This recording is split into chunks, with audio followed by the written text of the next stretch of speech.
世界上最圓滿嘅一句說話，就係南無阿彌陀佛。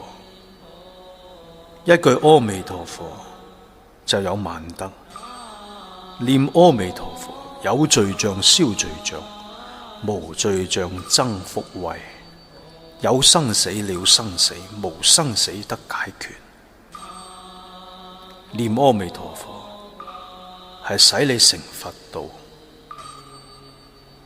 彌陀聖號就係無價之寶，就算你一日賺1萬、8萬、1000萬，都唔能夠抵過你念1分鐘佛號嘅功德。一時世財，一時出世功德，如何能比？